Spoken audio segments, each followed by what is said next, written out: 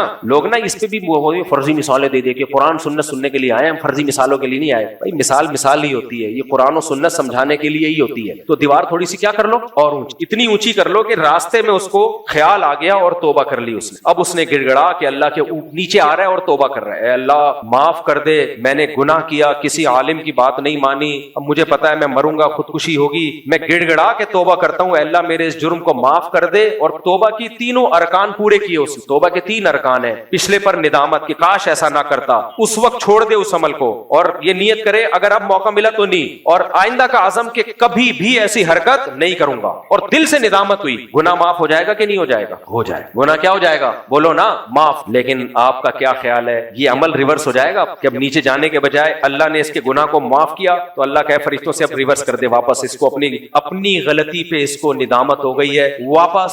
اب وہ کہہ رہے ہیں اللہ, فرشتے نے آ کے بتایا تیرا گناہ معاف, دل میں تسلی ہو گئی. وہ کہہ رہے ہیں اللہ معاف ہوا تو واپس بھیجے نا, واپس بھیجنا, اللہ بھیجے گا واپس. تو کروڑوں میں کوئی ایک کرامت ہو جائے تو ایک الگ بات ہے, نارملی ایسا نہیں ہو, نیچے جائے. اسی کو مولانا ابو الحسن علی ندوی نے لکھا ہے, شریعت معاف کر دیتی ہے, فطرت معاف نہیں کرتی. شریعت کے خلاف چلو گے تلافی ہو سکتی ہے, فطرت کے خلاف چلو گے تلافی کا دروازہ بند. ہم شریعت کے خلاف تو چلتے ہی ہیں مسلمان, فطرت کے خلاف بھی چلتے ہیں. فطرت کے خلاف جو چلے گا اس کی کبھی تلافی نہیں ہوگی, چاہے کتنا نیک ہو. اب یہ اتنا نیک بن گیا, ایسا ایمان کے آخری اسٹیج پہ پہنچ گئے. اس نے کہا اللہ جیسے ہی اب تو مجھے بچا لے, میں بچتے ہی تبلیغ میں 4 مہینے کے لیے نکلوں گا میں, اور اندرون ملک بیرون ملک, اندرونی گشت بیرونی گشت, سارے گشتوں کا اپنی ڈائری میں نام لکھوا رہا ہے خود بخود ہی, خود ہی کہہ رہا ہے ہاں بھائی بتا کتنے سال کے لیے, 1 سال, سب کچھ ہو جائے گا اور اللہ اجر بھی لکھ دے گا, 4 مہینے لگانے کا اجر بھی لکھے گا نیت کی وجہ سے. آگ سے نہیں بچے گا, نیچے گرے گا, چیخیں نکلیں گی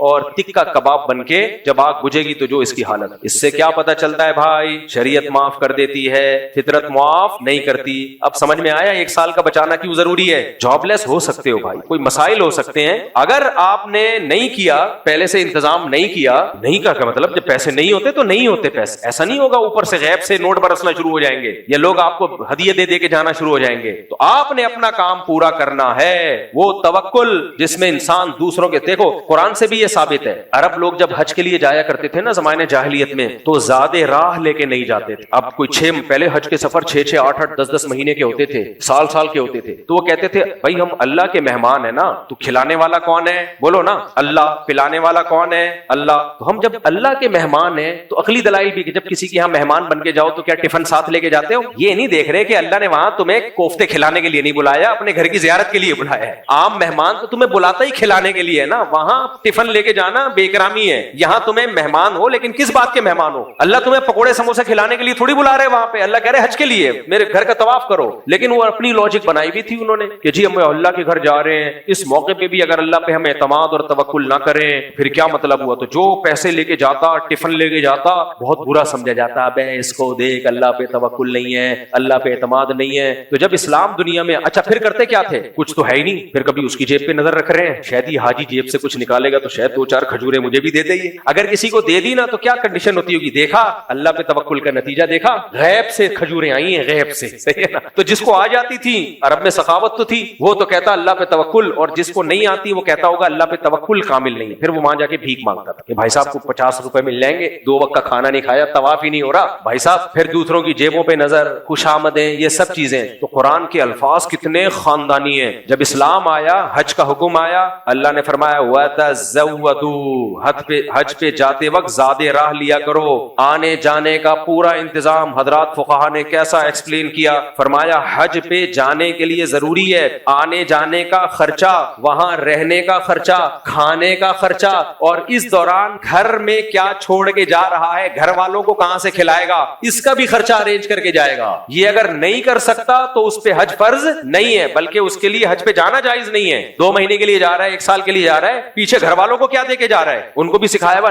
میں اللہ کے لیے جا رہا ہوں، تو نہ ان کا بھی انتظام کر کے جائے گا. میں سمجھا پا رہا ہوں اپنی بات؟ ہاں. اب مادہ پرست میں اور پھر مسلمان میں کیا فرق ہو گیا؟ مادہ پرست بھی اسباب اختیار کرتا ہے، مسلمان بھی اسباب اختیار کرتا ہے، تو پھر توکل کہاں گیا؟ توکل کا مطلب کیا ہوا؟ تو وہ حدیث میں ہے اجملو، اعتدال. اسباب میں کیا کرنا ہے؟ اعتدال. وتوکلوا علیہ، اعتدال کا مطلب کیا ہے؟ تبھی میں کہتا ہوں 1 سال کا جمع کرو، حالانکہ امکان تو یہ بھی ہے کہ ہو سکتا ہے 1 سال میں بھی جاب نہ ملے. کیا خیال ہے بھائی؟ امکان ہے کہ نہیں ہے؟ مجھے نہیں لگ رہا آپ لوگ کو کچھ سمجھ نہیں لگ رہا، ایسے ڈھیلے بالکل پتہ نہیں جیسے کیا نیند نہیں ہوتی. یا لیمبو پانی پی کے آیا کرو، جو میں نے طریقہ بتایا نا، 1 گھنٹہ لیمن کو پانی میں ڈال کے رکھو اور تھوڑا شہد ملاؤ، بیان میں آنے سے پہلے پی جایا کرو اپنے خرچے پہ. دیکھو ایکٹیو ہو جاؤ گے آپ. اچھا خیر، تو دوسری چیز کیا سکھائی؟ اعتدال، بیلنس. ہوس نہیں کرنی، ہوس نہیں. ایک آدمی جو کماتا ہی نہیں ہے اور ایک آدمی کمانے پہ آیا تو گدھا بنا ہوا ہے، نائٹ ڈیوٹی، دن میں بھی جا رہا ہے، نہ بچوں کو ٹائم، نہ صحت کو ٹائم. ہمارے بھائی اسٹاک ایکسچینج میں ہوتے تھے، وہ بتاتے تھے اسٹاک ایکسچینج میں جو بروکر ایجنٹ تھے نا، کہتے میں نے اپنی آنکھوں سے پاگل ہوتے ہوئے دیکھا، کروڑوں روپے کے بزنس ہو رہے ہیں ہر وقت کہہ رہے سوتے ان کی کمپلین آتی تھی راتوں کو خواب میں، کروڑوں روپے کا شیئر ادھر کر دو، اتنے روپے کا شیئر ادھر کر دو، اتنے اس کو، یہ کمپنی بیٹھ رہی ہے، یہ کمپنی اٹھ رہی ہے. سوتے ہوئے میں چیخ مار کے جاگ جاتے تھے ہر وقت. کیا کر رہے ہیں؟ کیونکہ انہوں نے موٹیویشنل اسپیکر کو سنا ہوا ہے، اسٹرگل اینڈ ہارڈ ورکنگ. بڑے نامور لوگوں کے نام آتے ہیں، وہ اتنے عظیم لوگ محنت سے ہی بنے ہیں بھائی. او بھائی یہ گدھا ہے، گدھا پن ہے، یہ ہوس ہے، کیڑے کھائیں گے بھائی. اتنا کما کے کیا کرو گے کہ اپنا سکون برباد کر دو؟ حرام کی طرف مت جاؤ. اعتدال سے، ایکسرسائز کا ٹائم بھی ہو، بچوں کے لیے ٹائم بھی ہو، اور کھیل کود کا ٹائم بھی ہو. دوسری شادی بھی، استغفر اللہ، خواتین بہت غصے ہو جاتی ہے، پہلی شادی بھی کرنی ہے، اس کے لیے رشتہ بھی تلاش کرنا ہے. ہمارے کچھ دوست ایسے ہر وقت کتابوں میں، آپ جانتے ہیں ان کی بات کر رہا ہوں، ہر وقت کتاب لے کے بیٹھے، ان کو شوق ہے 4 شادیوں کا. ایک تو ہو گئی ان کی. ایک دن مجھے کہتے ہیں یار تمہیں پتہ نہیں کیسے رشتے مل گئے، ہمیں تو کوئی رشتہ ہی نہیں ملتا. میں نے کہا جب سے میں نے دیکھا آپ یہ ٹیڑھی کمر کر کے نا کتاب سارا دن تو یہ ہے، اور میں نے کہا اور لیٹتے جا رہے ہو جیسے جیسے عمر. میں نے کہا یہ تھوڑی کہ لوگ آپ کو کتاب دیکھ کے آئیں گے کہ جی خود آپ کی پیشکش کریں گے، ڈھیڑ بننا پڑتا ہے، چلو پھرو ہلو جلو تو، اور ٹینشن میں بھی جا رہے ہوتے ہیں، ہو ہی نہیں رہی. کام کیے بغیر کیسے ہوگا بھائی؟ تو حدیث میں کیسی پیاری بات، اجملوا فی الطلب، اعتدال. تبھی میں نے کہا 1 سال بس، ورنہ زیادہ کی کوئی انتہا ہے ہی نہیں. آپ دیکھ لو ہندوؤں کے سونے کے مٹکے نکلتے ہیں نا، 100 سال کا جمع کیا ہوتا ہے انہوں نے گولڈ، پھر زمین میں دفن کر دیتے ہیں، آج بھی نکلتے ہیں. یہ ہندو، مسلمانوں کے ایسا کوئی مٹکا نہیں نکلتا، ہندوؤں کے بہت سارے نکلتے ہیں. مسلمان کیا کرتے تھے؟ ابے زندگی اتنی رہ گئی ہے، کھاؤ پیو، کچھ بچوں کے لیے بنانا ہے بناؤ، مر جاؤ یار بس ختم، اللہ ان کو کھلائے گا، کچھ جمع کر لو، کچھ اللہ پہ توکل. اب توکل ختم ہو گیا، پھر بے اعتدالی. سونا، اب آپ نے 1 سال کا جمع کر دیا سونا، نہیں آپ جمع کرتے جا رہے مٹکے بھر کے، پھر ہر وقت فکر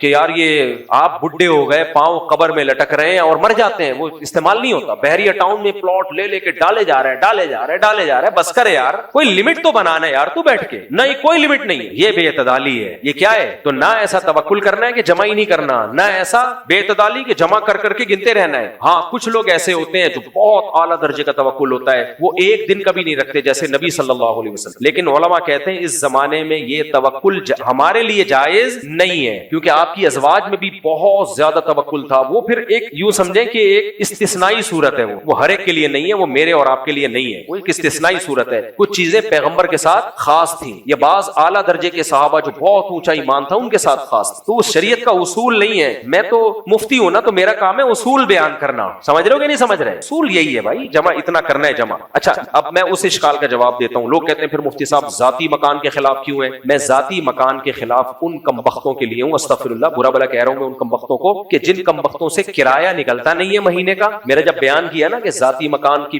ہوس نہ کیا کرو، فکر نہ کیا کرو، تو لوگوں نے اس پہ کہا بھائی ذاتی مکان تو ذاتی ہوتا ہے، کرائے کے مکان سے کبھی بھی نکال دیتے ہیں. تو اس پہ میں نے کیا کہا، کئی بار بتا چکا ہوں، بہت پیسہ اللہ نے دیا ہے نا، کھانا پینا اور یہ سب چیزوں سے بچ رہا ہے تو ذاتی بنا لو، ورنہ ذاتی مکان مہنگا بہت ہوتا ہے. تو متوسط درجے کی آمدن والے آدمی اگر ذاتی مکان بنانے کی فکر میں لگے گا نا، تو یہ نہیں کہ ایک سال تک کا اسٹور، کئی سالوں کی آمدن اس کو ہینڈ ٹو ماؤتھ چلنا پڑے گا، اور پھر 60-70 سال کی عمر میں جا کے ذاتی گھر بنائے گا، تو زندگی برباد کر دی کہ نہیں کر دی؟ تو اس لیے وہاں تو صحیح حدیث موجود ہے، نبی صلی اللہ علیہ وسلم کی صحیح حدیث ہے، بدترین چیز جس پہ انسان کا پیسہ خرچ ہو وہ تعمیر ہے. نہیں آئی سمجھ میں بات؟ کیا مطلب؟ یہ نہیں فرمایا کہ حرام ہے تعمیر پہ پیسہ خرچ کرنا، نہ، بدترین چیز. حدیث کے بدترین کا ایک مطلب ہوتا ہے، یہ وہ والا بدترین نہیں ہے جو اردو میں. اس کی مثال دیکھو، نبی صلی اللہ علیہ وسلم نے فرمایا شر صفوف الرجال آخرها وشر صفوف النساء اولها. مردوں کی بدترین صف نماز میں آخری ہے اور عورتوں کی بدترین صف نماز میں پہلی ہے. اب یہاں بدترین کا کیا مطلب ہے؟ اب آپ آخری صف میں آئے، دیر سے آئے، آپ نے کہا یہ تو سب سے بدترین صف ہے، تو اس صف میں تو کھڑے نہیں ہونا چاہیے، میں گھر جا رہا ہوں. نہ، بدترین کا مطلب کیا ہے؟ سب سے اینڈنگ والی، یعنی باقیوں کے مقابلے میں آنا تو ہے، لیکن یہ وہ شخص آخری صف میں آئے جو مجبور ہو. بہرحال نہ ہونے سے بہتر کیا ہے، بلکہ ضروری ہے، جماعت چھوڑنا جائز نہیں ہے، تو اصل میں پہلی صف ہے. لیکن اگر کوئی مجبوری ہے، نہیں ہوا، تو پھر سب سے آخر میں کون سی ہے؟ آخری صف ہے. وہ آنا تو پھر بھی پڑے گا. تو حدیث میں جو آتا ہے صحیح حدیث ہے، بدترین چیز جس پہ انسان کا پیسہ خرچ ہو وہ تعمیر ہے. کیا مطلب؟ یہ سب سے لاسٹ میں رکھو. یہ پیٹ بھرے ہوئے لوگوں کا کام ہے، جن کی توندیں کیا ہیں؟ بھری ہوئی ہیں. بچوں کی اسکول کی فیسیں بھی نکل گئی، کھا پی بھی لیا، پراٹھے بھی پھوڑ دیے، انڈے بھی، دیسی گھی بھی، مچھلی بھی، بادام بھی، پستے بھی، لائف کو انجوائے کر رہے ہیں. ایسے بہت سے لوگ ہیں، پھر بھی پیسہ بچ رہا ہوتا ہے. پھر ادھر ادھر پھینکنے کے بجائے بہتر کیا ہے؟ گھر بنا لو یار، ذاتی گھر بنا لو، اچھی بات، انجوائے کرو لائف. اب ایک آدمی نے میرے بیان پہ کہا یہ ذاتی گھر کے خلاف ہے، مفتی صاحب کرائے کی گھر پہ رہو نا، پتہ چلے کرایہ ادا کرنا کتنا مشکل ہے. مجھے فون کیا، میں نے کہا کرایہ تیرے سے ادا ہو نہیں رہا ہے اور تو گھر بنائے گا ذاتی. بھائی ایک دم اس کے سافٹ ویئر اپڈیٹ ہو گئے، کہہ رہے یار بات تو صحیح ہے، یہ تو میں نے سوچا ہی نہیں تھا. کرایہ تیرے سے نکل نہیں رہا اور اب تو ذاتی گھر کی فکر کرے گا تو ڈپریشن کے علاوہ کچھ حاصل ہوگا؟ بنا لے گا گھر، یہ بنا لیتے ہیں لوگ جوڑ کے، لیکن زندگی کو جو انجوائے کرنے کا ٹائم ہے وہ تو میرے بھائی 40-50 سال تک ہے. اس کے بعد تو آڑے ترشے ہونا شروع ہو جاؤ گے. جو زندگی انجوائے کرنے کا ٹائم تھا وہ سارا دیواروں، اینٹوں اور سریے میں تھوپ دیا، اور اب قبر میں پاؤں لٹکے ہوئے ہیں تو گھر بنا لیا اور بڑے خوش ہیں، ماشاءاللہ میں نے کیا کر لیا؟ گھر بنا لیا. تو مالداروں کا کام ہے، پیسہ اللہ دے دے تو بنا لو، نہیں تو کرائے پہ انجوائے کرو، دوسروں کی حماقت کا فائدہ اٹھایا کرو. جس نے کروڑوں روپے دیواروں اینٹوں پہ لگائے نا، اس کو تھوڑا سا کرایہ دے کے اس کے گھر میں رہا کرو. آئی بات سمجھ میں؟ یہ تو میں تو خود ابھی بھی اب تک میں کرائے پہ ہی رہ رہا ہوں، تو میں تو کہتا ہوں کس طرح بیچاروں نے پیسہ بنا کے گھر بنایا یار، اور ہم کرایہ دے کے اس میں رہے. لوگ اس پہ اعتراض کرتے ہیں کرایے کے گھر سے نکال دیا تو کیا ہوگا؟ کچھ بھی نہیں ہوگا، دوسرے گھر میں چلے، کچھ بھی نہیں ہوگا، اتنی بڑی ٹینشن نہیں ہے. کرایہ دینے کی طاقت ہونی چاہیے، دوسرے گھر میں چلے جانا. پھر لوگ کہتے ہیں کہ جو ہے وہ کرایہ دار مالک مکان کی ٹینشنیں بہت ہوتی ہیں. مالک مکان کی ٹینشنیں کم ہے، کرایہ داروں کی ٹینشنیں زیادہ ہیں. میں نے ارادہ کیا میں اگر اپنا گھر بناؤں گا کبھی بھی کرایہ دار کو تو سوال ہی پیدا نہیں ہوتا میں دوں، کیونکہ میں بیوقوف تھوڑی ہوں. بیڑا غرق کر کے چلا جاتا ہے وہ. ایماندار کرایہ دار ملتا کہاں ہے آپ کو؟ کرایہ دار تو اس کے گھر کو اس کا گھر سمجھ کے استعمال کرتا ہے، ایسی کی تیسی کرتے ہیں. اپنے گھر میں بڑی مسئلے ہوتے ہیں کہ یہ لکیر نہ کھینچ دو اس پہ، بچے کا دیوار پہ بدوس. کرایہ دار کے گھر کو تو جن بھوت بنا کے لوگ نکلتے ہیں، اور کلر کے پیسے بھی اسی سے مانگ رہے ہوتے ہیں. نل کا ٹوٹ گیا تو سیدھا کرے گا اس کو. انجوائے کرو میرے بھائی. اور ایک آخری بات کر کے بس بیان کو ختم کرتا ہوں. لوگ کہتے ہیں اپنے بچوں کے لیے ہم نے گھر بنانا ہے. میں نے آپ کو بتایا کہ بہت پیسہ ہے تو بناؤ بچوں کے لیے بھی. تو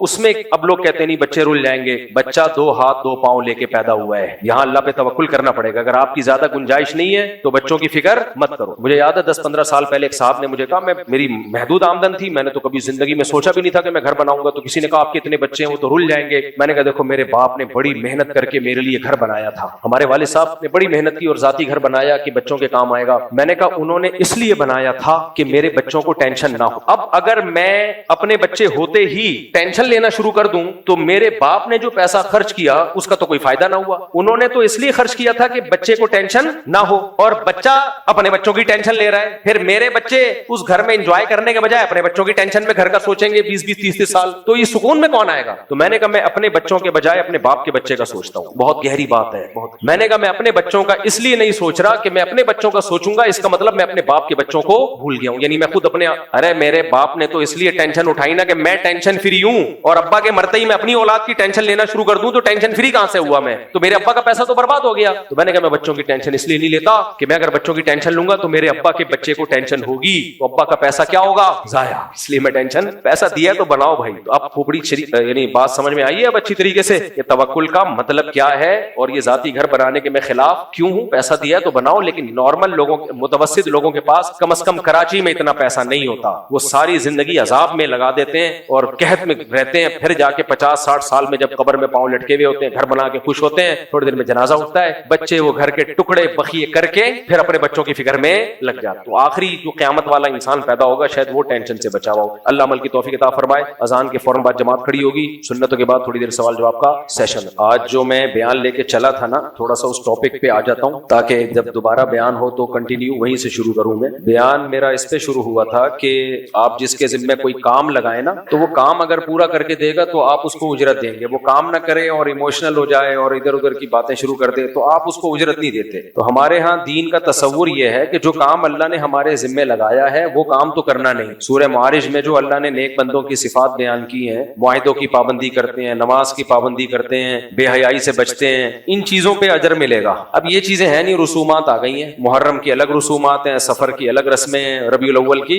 الگ رسمیں. تو ایموشنل ہو رہے ہیں ہم کہ نبی کی محبت میں, اہل بیت کی محبت میں, یہ تو اس سے ہم پہ تو اثر پڑتا ہے, ایک دوسرے کو ہم متاثر کر لیتے ہیں. اللہ تعالیٰ ان باتوں کی بیس پہ اللہ نے جو اصول اور ضابطہ بیان کیا, اللہ اصول ضابطے کو چینج نہیں کرے گا. اللہ کہے گا الحمد سے لے کے والناس تک جو اہل ایمان کی صفات میں نے بیان کی تھی ان کو تم نے فوکس کیا نہیں, دائیں بائیں جو مرضی کرتے رہو تو اللہ پہ کوئی فرق نہیں پڑے گا, اس سے جو مرضی کرتے رہو. تو ہم لوگ بھی اللہ کو نا ایموشنل بلیک میلنگ کر رہے ہوتے ہیں. اللہ مجھے نبی سے اتنی محبت ہے, دیکھ میں نے اتنی پتیاں لگا دی اور حلوے بھی بانٹ رہا ہوں اور کھلا بھی رہا ہوں, میں نبی کا عاشق, نبی سے محبت. اللہ کہے گا نماز 5 ٹائم پابندی سے پڑھی ہے, عقیدہ توحید کا تھا, صلہ رحمی کی, رشتہ داری جوڑی تو نے, معاہدوں کی پابندی کی, لوگوں کو تکلیف سے بچایا. نبی نے فرمایا وہ شخص مومن نہیں جس کی زبان اور ہاتھ سے دوسرے مسلمان محفوظ نہیں. راستے آپ نے بند کر دیے, لوگوں کو تکلیف ہی تکلیف. تو اب آپ جتنا بھی ایموشنل ہو جائیں, اچھلے کودیں اور یہ کرتے رہے بھائی, خوب سمجھ لو, خوب سمجھ لو, اللہ کو آپ متاثر نہیں کر سکتے. اللہ وہ صفات سے متاثر ہوتا ہے جو صحابہ کرام کی تھی, ایمانداری سے تجارت, 5 ٹائم نماز, جو اللہ کے بتایا ہوا ذکر ہے وہ ذکر, اللہ کا بتایا ہوا درود وہ پڑھے پابندی سے, اور معاہدوں کی پابندی کریں, لوگوں کو تکلیف سے بچائیں, انسانیت کے لیے خیر خواہ بنے. پتہ ہے آپ کو ہمارے نبی صلی اللہ علیہ وسلم ممبر پہ بھی آپ کی جو خطبہ ہے نا, آپ کی جو تقریر ہے وہ بھی بہت ہی نرم لہجے میں ہوتی تھی. کبھی کبھار آپ کی آواز اونچی ہوتی تھی اور آپ کا ہاتھ اس سے زیادہ اونچا نہیں جاتا تھا. اس طرح جب آپ کسی بات کو جوش سے بیان کرتے تو ایسے. بس آج ہماری تقریریں دیکھ لو, ایک دوسرے کے خلاف فتوی بازی, غصے میں جھاگ نکل رہا ہوتا ہے, وہ بھی ویسا, وہ ایسا, وہ ایسا. لوگ مسجدوں میں بجائے اخلاق سیکھنے کے بد اخلاقی سیکھ کے جاتے. تو اس لیے بھائی اللہ کا دین جو ہے نا وہ اللہ نے بتا دیا یہ ہے, اس سے دائیں بائیں چلو گے تو تمہارا اپنا مسئلہ ہے. اپنے ضمیر کو مطمئن کرو گے. پھر کیسی کیسی گالیاں ہیں, سوائے ابلیس کے جہاں میں سبھی تو خوشیاں منا رہے ہیں. یعنی جو ربیع الاول نہیں منا رہے سارے ابلیس ہو گئے یار. کسی مسلمان کو ابلیس کہنا, شیطان کہنا, یہ اللہ رسول کی تعلیمات ہیں. یہ ظرف ہونا چاہیے مسلمان کا. سب کو ابلیس کہتی ہے, جس کے گھر میں بتیاں نہیں ہیں وہ بھی ابلیس ہو گیا. پورا سعودی عرب ابلیس ہے, جو مکہ مدینہ ہے وہی ابلیس ہو گئے. کمال ہے یار. لوگ کہتے ہیں ابھی نجدیوں کی حکومت ہے, تو جب حکومت نہیں تھی تو کون سا مناتے تھے وہ؟ سعودی عرب میں تو کبھی بھی نہیں منایا جاتا. جب ترکوں کی حکومت تھی تو بھی ربیع الاول نہیں منایا جاتا تھا. یہ تو ہم لوگوں نے بنایا خود ہی, ایک نئی چیز مارکیٹ میں لے آئے ہم.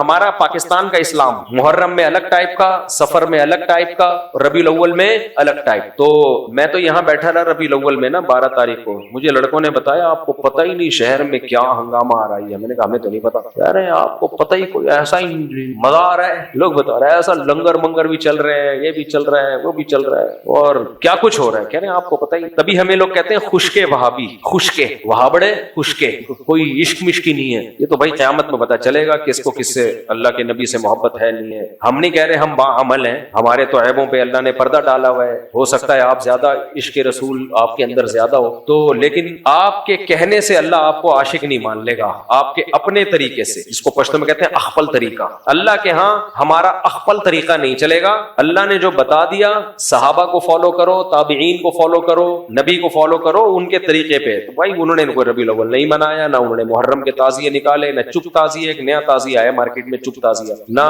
تلواروں والا تعزیہ, نہ چپ تعزیہ, نہ ربیع الاول, نہ حلوے, نہ رجب کے کونے مونڈے, سب غلط ہے بھائی, سب غلط. آپ ہم کو خشکا بولو یا کچھ بھی بولو, پھر میرے پہ طنز کیا ہوتا ہے. یہ وہابڑے کو تو شادیوں کے علاوہ کچھ آتا ہی نہیں, نہ آتا ہوتا نا شادیوں کے علاوہ کچھ, تو یہ بھی بہت بڑی فضیلت تھی میں کہتا ہوں. کیونکہ شادیاں کرانے پہ ڈال دیا لوگوں کو. کتنی عورتوں کے گھر بس گئے بھائی, حرام کاریوں سے بچ گئی, وہ زنا سے بچ گئی, یتیم بچوں کو سہارا مل جاتا ہے. کچھ نہیں کرتے, شادیوں پہ ہی ڈال دیتے. یار یہ اس سے بہتر تھا. نبی کی کسی سنت پہ تو عمل ہوتا نا. 9 بیویاں نبی نے رکھی ہیں, ایک کنواری باقی بیوہ, طلاق یافتہ بیوہ, تو یتیم بچوں کو پالا ہے. وہ کام ہم سے دھیلے کا ہوتا نہیں ہے. دوسری کر کے دکھائے, نبی کی محبت میں کلابازیاں کھاتا رہے گا, اچھلتا کودتا رہے گا, یہ حلوے کھا لو, لڈو کھا لو. اس کو بولا تیری خاندان میں ایک بیوہ ہو گئی ہے, تو کر لے. تپڑ ہے تو تپڑ ہی نہیں ہوتے. شادیاں تھوڑی نبی سکھا کے گئے ہیں. صرف شادیاں نہیں سکھائی نبی نے, بہت سارے کام سکھائے ہیں, لیکن ان بہت سارے کاموں میں ایک کام شادیاں بھی. تو بہت سارے کاموں کی ہم ترغیب دیتے ہیں, خالی شادیوں کی نہیں دیتے. تو میری ذات سے تو بھائی جو مرضی کرو, میں تو شریعت بیان کر رہا ہوں, میں کون سا کوئی اپنے آپ کے نیک ہونے کا دعویٰ کر رہا ہوں. اچھا, تو یہ ایک اہم بات تھی جو میں نے بتانی تھی. ایک اور اہم بات اس میں یہ بھی ہے کہ میں بار بار اس ٹاپک پہ بولتا ہوں, پھر میں بیان سے ہٹوا لیتا ہوں. ابھی جو میں بول رہا ہوں ہٹواؤں گا نہیں, جانے دوں گا. اس صحت بنانے میں بھی آج جو بیان ہوا نا, اعتدال ہے نا, اجملوا فی الطلب ہے, تو یہ پیسے کے بارے میں حدیث, لیکن جنرلی ایک اصول ہے. آج جو پورا بیان ہوا کہ اسباب بھی اختیار کرنے ہیں, لیکن وہ اسباب بھی اعتدال سے. پاگل نہیں ہو جانا ان اسباب کے پیچھے, کیونکہ اسباب پہ نتیجہ مرتب کرنا کس کا کام ہے؟ بولو, اللہ کا. آپ کی محنت سے نہیں ہوگا, ہوگا اللہ کے ارادے سے. اس لیے ہم تو شریعت کا حکم ہے اسباب اختیار کرتے ہیں, اور شریعت نے ہمیں کہا ہے اسباب میں غلو مت کرو. غلو سمجھتے ہیں؟ تھوڑی گاڑی اردو ہے نا, یعنی اعتدال سے تجاوز مت کرو, لمٹ کراس مت کرو. جیسے کمانا ضروری ہے, جو نہیں کماتا اور توکل کرتا ہے گنہگار ہوگا. لیکن کمانے میں صبح شام کمانے کی فکر اور سمجھتا ہے میرے کمانے سے ہی پیسہ ملے گا, اللہ کے ارادے کا دخل نہیں ہے, تو یہ کافر کی سوچ ہے. اعتدال سے کمانا ہے, صحت کا خیال. تو آج کل اس میں ایک اہم چیز یہ بھی ہے کہ صحت کے حوالے سے نا لوگ دو طرح کے طبقے ہیں, یا تو صحت کا بالکل خیال نہیں کرتے اور اس میں اللہ پہ توکل کرتے ہیں. تبھی آپ دیکھو مسلمانوں میں موٹاپا کتنا زیادہ. میں جب جاپان گیا نا, ایک چیز دیکھ رہا تھا, ان کی صحتیں دیکھ رہا تھا, سارے سلم اسمارٹ, کوئی ایک بھی توند والا موٹا نظر نہیں آیا, گینڈا. میں کہتا تھا یار ایسے تو ہمیں ہونا چاہیے تھا نا. لیکن جب میں یہاں آیا, میں نے لوگوں سے کہا کہ ابے اس سے کچھ نہیں آتا, یہ سب ڈاکٹروں کی بنائی ہے, کھاؤ پیو, بندہ کھاتا پیتا مرتا اچھا لگتا ہے, ابے یہ سب دے ابے ابے کر کے نا.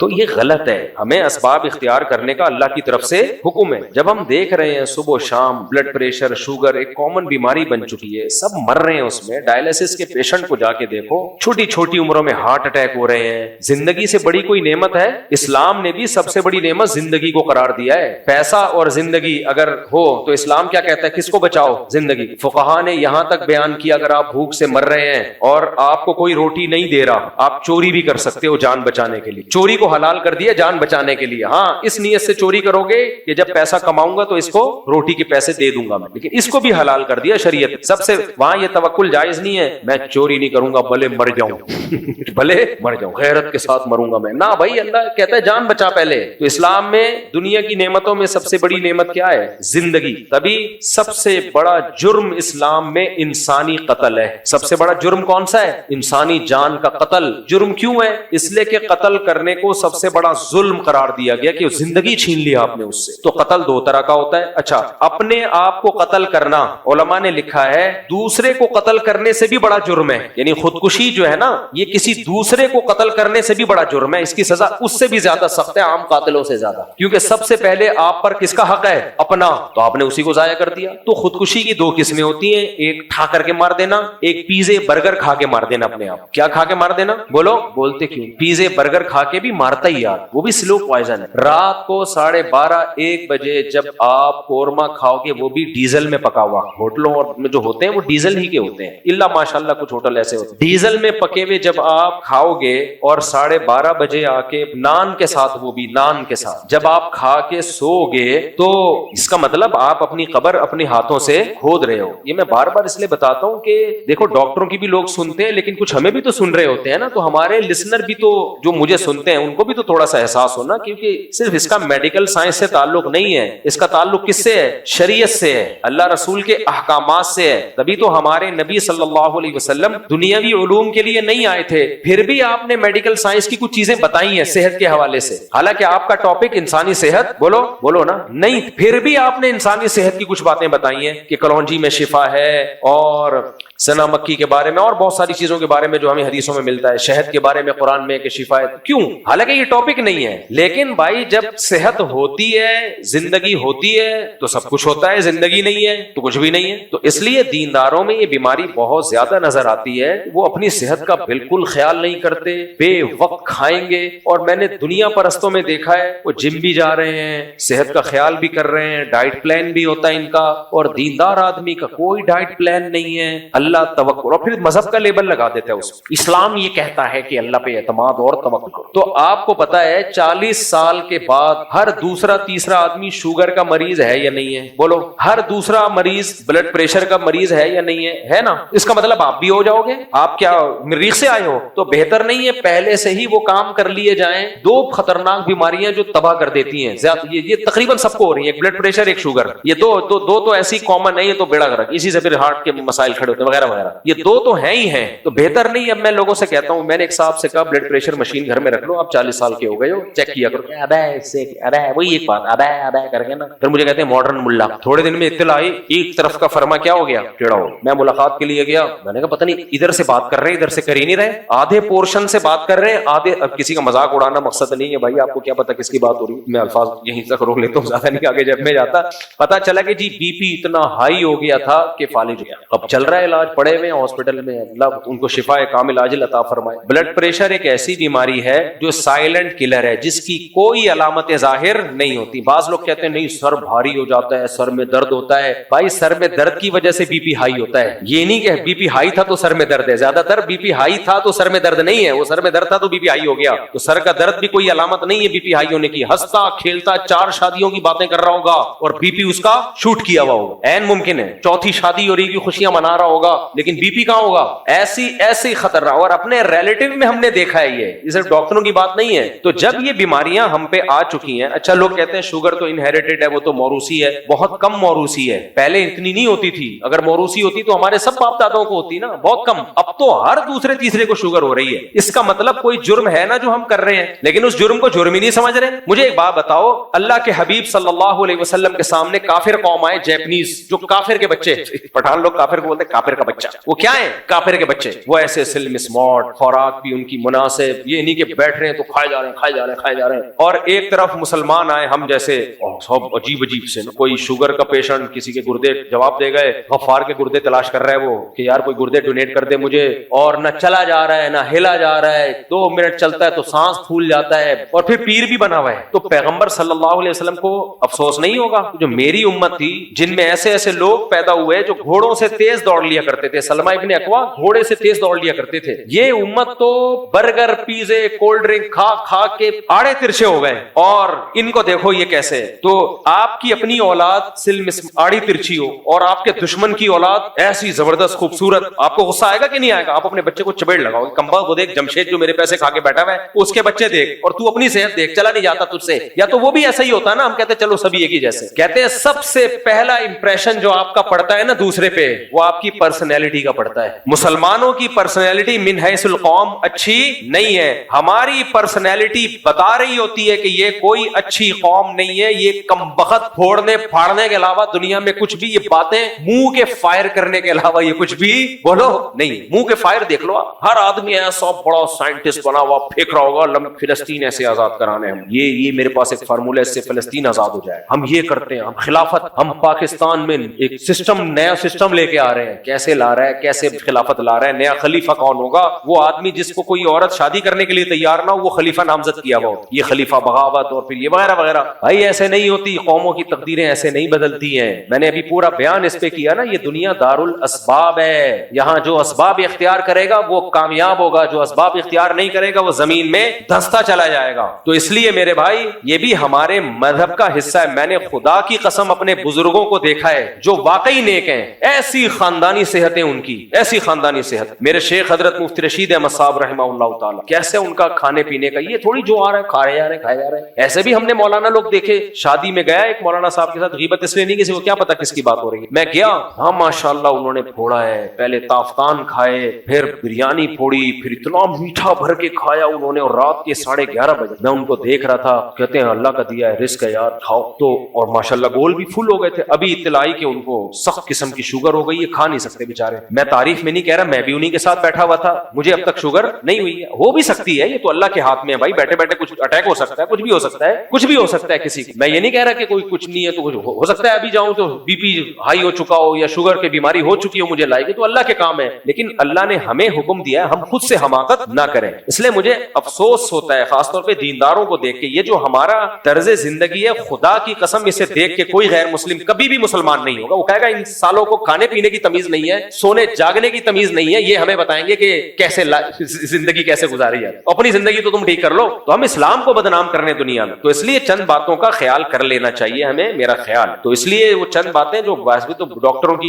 یوٹیوب پہ بھرے ہوئے ہیں, پھینک بھی رہے کچھ لمبی لمبی, کچھ صحیح باتیں بھی کر رہے ہیں, ہر طرح کے ڈاکٹر مارکیٹ میں چل رہے ہیں, لیکن کچھ زندگی کے اصول اختیار کر لینے چاہیے. اور وہ اصول یہی ہیں جو تمام ڈاکٹروں کا جس پر اتفاق ہے. ڈاکٹروں کے بھی بہت سارے فرقے ہیں, ڈاکٹروں میں گرین چینل والے بھی ہوتے ہیں جو کہتے ہیں سب کچھ کھاؤ, ڈاکٹروں میں دیوبندی مکتبہ فکر کے بھی, ڈاکٹری میڈیکل سائنس میں دیوبندی مکتبہ فکر بھی ہے جو تھوڑا کہتا ہے کہ نہیں سب کچھ جائز بھی نہیں ہے لیکن سب کچھ حرام بھی نہیں ہے. ڈاکٹروں میں اہل حدیث ٹائپ کے بھی ہوتے ہیں, وہ کہتے ہیں سب بدعت. ان کی خوراک ایسے ہوتی ہے 2 انڈے ہاف بوائل, وہ کیٹو ڈائٹ والے ڈاکٹر, یہ بھی نہیں کھانا, یہ بھی نہیں کھانا, یہ بھی نہیں کھانا. اس سے آپ تو پوچھا کھانا کیا ہے تم یہ بتا دو خالی. اور پھر وہ ایک ڈاکٹر کا میں کل کلپ دیکھ رہا تھا کہ اس نے کہا ڈاکٹر صاحب میں کتنا میٹھا کھا سکتا ہوں, اس نے اتنا سا میٹھا بتایا, میں نے کہا بھائی میرا دل چاہا میں اس پہ کمنٹ لکھوں, مت کریے تکلف. ڈاکٹر نے کہا سارا دن میں آپ 2 کھجوریں کھائیں, سارا دن میں کتنی 2 کھجوریں, بس اس سے زیادہ میٹھا نہیں کھائیں آپ. اور یہ شوگر کے مریض کو نہیں سمجھا رہے, نارمل آدمی کو ڈاکٹر صاحب سمجھا رہے. اور ڈاکٹر صاحب مزید کچھ اجتہاد کر کے آپ کچھ مزید ڈیپ میں جا کے بھی کچھ نکالیں, تو ڈاکٹر نے ڈیپ میں جا کے ملائی بھی کھا سکتے ہیں بغیر چینی کے, اس میں بھی کارب ہوتا ہے نا, تھوڑا سا ہوتا ہے ملائی ولائی, وہ بھی تھوڑی سی. اور پتہ نہیں ایک آدھ کچھ شام کے ٹائم پہ کچھ ایک انگور کا ایک دانہ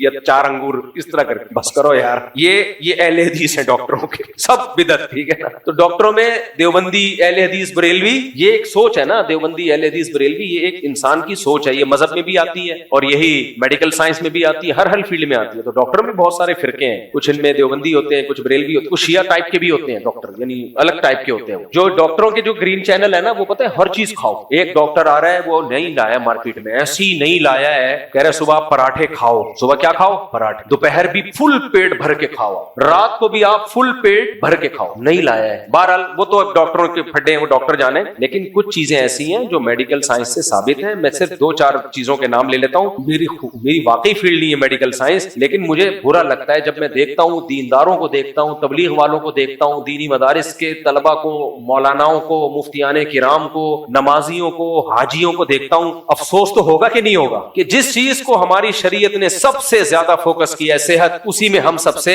پیچھے ہیں. اور اس کے نقصانات دین پہ بھی ظاہر ہوتے ہیں. جب آپ کی صحت اچھی نہیں ہوتی آپ چڑچڑے ہوتے, آپ گھر میں بیوی سے لڑو گے, بچوں سے لڑو گے, ماں سے. بیگم کی صحت, جو بیگم موٹی ہوتی ہے نا, ایک تو نیچرل قدرت کی طرف سے موٹاپا ہے, وہ تو کسی کو بھی ہو سکتا ہے, تو بڑے بڑے بزرگوں کو ہم نے دیکھا ہے کم کھاتے ہیں لیکن موٹے ہیں, اس کی میں بات نہیں کر رہا. جو بیگم پیزے برگر کھا کھا کے موٹی ہوئی ہے نا, میں حلفیہ بول سکتا ہوں وہ گھر کو جہنم بنا کے رکھے, کیونکہ وہ ڈپریشن میں ہوگی, کبھی بھی خوش نہیں ہوگی. موٹاپا جو کھا کھا کے موٹاپا ہوا ہوتا ہے, ایسا آدمی خوش ہو ہی نہیں سکتا.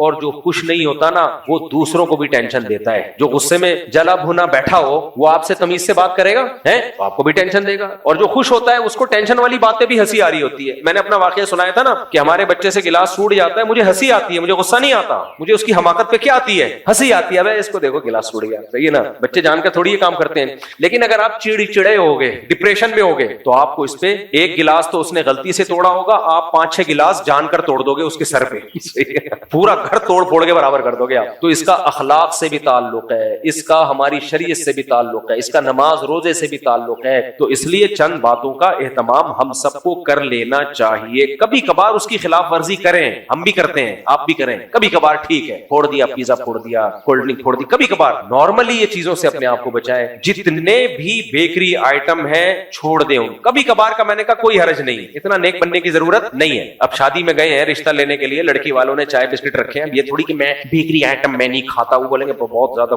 فضول چیز آئی ہے, کھا لے, وہاں پہ رشتے کے سلسلے میں آیا ہے تو وہ ان کے یہاں گئے ہو تو کچھ کھانا پڑے گا, یا کسی بڑے نے دعوت کی ہے وہ کھلا رہا ہے تو بسکٹ بھی کھا لو, کیک بھی کھا لو, کبھی کبھار ٹھیک ہے, مجبوری میں الگ ہے. نارملی اپنے آپ کو بیکری والی چیزوں سے بچا کے رکھو, چینی سے جتنا اوائڈ کر سکتے ہو کرو, بہت کم ٹھیک ہے چل جائے گی. اور آ جاؤ شہد کے اوپر, آ جاؤ اللہ بھلا کرے انڈوں کے اوپر, گھر میں بکری پال لو دیسی. آپ تجربہ کر کے دیکھو, چاہے گائے ہو بھینس ہو یا بکری ہو, آپ کبھی ایک دن میرے مشورے پہ نا صبح تازہ دودھ نکال کے تازہ اس وقت کچا پی جاؤ, پھر آدھے گھنٹے تک کچھ نہیں کھاؤ, چند دنوں میں آپ اپنی صحت دیکھو. مجھے نہیں پتا میڈیکل سائنس آپ کو اس کی پرمیشن دے گی کہ نہیں دے گی. کچھ چیزیں مشاہدے سے ثابت ہوتی ہیں, وہ لیب میں وہ پروو نہیں ہوتی. ہمارے جن دوستوں نے بھی یہ کیا ہے نا, انہوں نے کہا مولوی صاحب مزہ, ایسیڈیٹی پیٹ کی ختم ہو گئی, اتنے فائدے ہو گئے اس کے. تو جتنی بھی بیکری آئٹم ہے نا, ان سے خدا کے لیے جان چھڑاؤ. سمجھ رہے ہو, رات کو 12:30 بجے شادیوں میں کھانا مت کھاؤ. اگر زبردستی کسی شادی میں جانا پڑ بھی گیا ہے, بہت تھوڑا سا کھا لو, یوں دکھاؤ بس ایک آدھ لیگ پیس تھوڑا سا گھمایا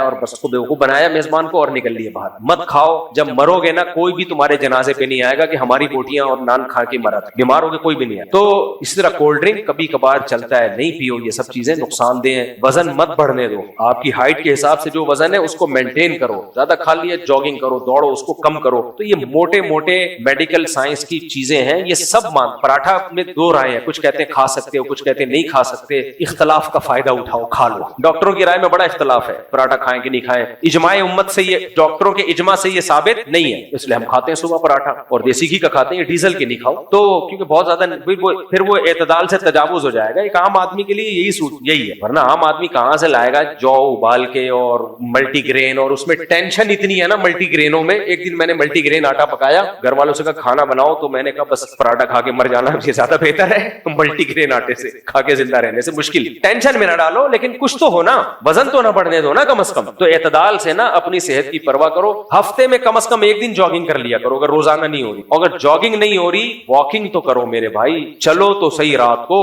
یا شام کو یا صبح کو واکنگ تو کرو, کچھ تو ہلو تو کم وقتو. میرا مقصد یہ ہے, پڑے مر جاؤ گے. دفتروں میں بیٹھے ہوئے ہیں, وہاں بھی کھا رہے ہیں, پتہ نہیں پیٹ کیوں خراب نہیں ہوتا. مجھے جب دعوتوں میں لوگ کہتے ہیں نا آپ نے اتنا کیوں نہیں کھایا, میں کہتا ہوں وہ سمجھتے بہت پرہیزگار ہیں یہ حضرت دھونے والے لیے. میں کہتا ہوں میں ہضم نہیں کر سکتا یار اتنا جتنا تم لوگ ہضم کر رہے ہو. تو تم پہ حیران ہو رہا ہوں, کیونکہ عادت نہیں ڈالی نا ہم نے. لوگوں نے عادت ڈال کے نا اپنے معدے کے اسپیس کو بڑھایا ہوا ہوتا ہے, وہ کھائے جا رہے ہیں, ہضم ہو رہا ہے. میرے سے نہیں ہوتا ہضم. میں اگر صبح پیٹ بھر کے ناشتہ کیا, بہت زیادہ دوپہر پیٹ بھر کے, رات کو نہیں کھایا جائے گا, پھر رات کو ہلکا کھانا پڑے گا. یا کھائے جا رہے ہیں. اور لوگ کہتے ہیں ہمارا میدا بہت مضبوط ہے. یہ میدا مضبوط نہیں ہے, یہ ڈھیٹ ہے, یہ بدتمیز میدا ہے, یہ ڈھیٹ ہے, یہ مروائے گا تمہیں. وہ میدا زیادہ اچھا ہے جو تھوڑا زیادہ کھاؤ تو خراب ہو جائے. وہ سگنل دے دیتا ہے کہ بس آپ نے اس کو کھلا کے ڈھیٹ بنا دیا. وہ کہہ رہا ہے یار بس اب روزانہ خراب تھوڑی ہوتا رہوں گا میں. جیسے ایک ڈاکٹر نے بتایا, میں نے کہا ڈاکٹر صاحب تو اتنا گندا پانی کراچی میں آ رہا ہے, لوگوں کے پیٹ خراب نہیں ہوتے. کہتے ہیں یہ اس لیے نہیں کہ پانی اچھا ہو گیا ہے, پیٹ عادی ہو گیا اس گندا پانی پینے کا, تو پیٹ خراب نہیں ہوگا, لیکن اس گندے پانی کے جو سائڈ افیکٹ ہیں وہ تو بہرحال ظاہر ہوں گے. پیٹ تو آپ کسی بھی علاقے میں جاؤ, 2-4 دن پانی آپ کا پیٹ خراب کرتا ہے, پھر پانی کی عادت ہو جاتی ہے انسان کو, لیکن اس میں جو گند ہے وہ تو پیٹ خراب کرے گا نا, وہ باڈی کو خراب کرے گا وہ. تو اس لیے میرے بھائی صحت سے بڑھ کر دنیا میں کوئی نعمت نہیں ہے. وہمی نہ بنو, سب کچھ کھاؤ پیو, مصنوعی چیزوں کو بولو چھوڑ دو. اور یہ کولڈ ڈرنک سے زیادہ خطرناک یہ طاقت کے جوس ہیں. کہتے ہیں میں فریش ڈبے کا فریش جوس پیتا ہوں. جب ڈبے کا کہہ دیا تو فریش جوس ہے نہیں. یہ میں نے ایک دن بیان میں کہا تھا کہ ایک صاحب مجھے کہنے لگے کہ میں نا ایک ملٹی نیشنل کمپنی بڑی مشہور ہے, میں نام نہیں لیتا, اس کا وہ جوس پیتا ہوں میں, اورنج جوس. میں نے کہا اورنج بھی کہتے ہیں, اس میں وائٹامن سی ہوتا ہے. میں نے کہا یار لطیفہ سنانے سے پہلے بتا دینا چاہیے کہ بہت بڑا لطیفہ سنانے والا ہوں, تاکہ میں اس حساب سے اپنے لنگس میں اسپیس پیدا کروں ہنسنے کی. ایک دم اتنا بڑا لطیفہ سن کے نا بعض دفعہ ہارٹ اٹیک کا خطرہ ہوتا ہے. کمپنی کا جوس ہے, اس پہ کیا کہہ رہا ہے, وٹامن سی کہہ رہا ہے, اس میں لکھا ہوا ہوتا ہے. میں نے کہا بے وقوف کسی اور کو. یہ میں اس اسٹائل سے آپ کو اس لیے بیان کر رہا ہوں تاکہ آپ کو یقین آ جائے ڈبوں کے جو جوسز ہوتے ہیں کتنی عظیم الشان کمپنی ہو, وہ جاپانیوں نے کیوں نہ بنائی ہو. اس میں حلفیہ بول سکتا ہوں وٹامن سی, بولو نہیں ہوتا, ہو نہیں سکتا اس میں, کیونکہ وٹامن سی آپ جب اس کو گرم کرو گے یا اس میں کیمیکل ڈالو گے, اس کو سیو کرنا پڑتا ہے نا. وہ جوس ایسا تو نہیں ہے نا کہ ادھر ڈبے میں آیا ادھر لوگوں نے پی لیا, کم سے کم بھی 1.5-2 ہفتے تو دکان میں رہے گا نا وہ. تو وٹامن سی تو آپ لیمن جب نکال کے رکھتے ہو نا کافی دیر تک, اس سے اڑ جاتا ہے, غائب ہو جاتا ہے, جو بالکل آرگینک ہے. ادھر کہاں سے رہے گا. تو یہ وٹامن سی کے نام پہ بیوقوف بن رہے ہیں لوگ. ڈبے پہ لکھا ہوا ہوتا ہے, لکھنے پر گورنمنٹ نے کوئی پابندی لگائی ہے. میں کوئی ڈبا بلاؤں اس ڈبے پہ لکھوں اتنا آئرن, اتنی میگنیشیم, اتنا پوٹاشیم, اتنا فلانا, اب کون جا کے چیک کرے گا ہے بھی کہ نہیں ہے. ہوتا کیا ہے, کمپنی کہتی ہے کہ جب ہم نے یہ ڈبے میں پیک کیا تھا تو یہ تھا, اس وقت کا لکھا ہوا ہے وہ, بس کمپنی اس کی ذمہ دار ہے, اس پہ پہ کیس نہیں ہو سکتا. یہ نہیں کہ 1.5 ہفتے بعد بھی ہے, کمپنی کہے گی جب پیک کیا تھا بھائی تھا, اس وقت تھا.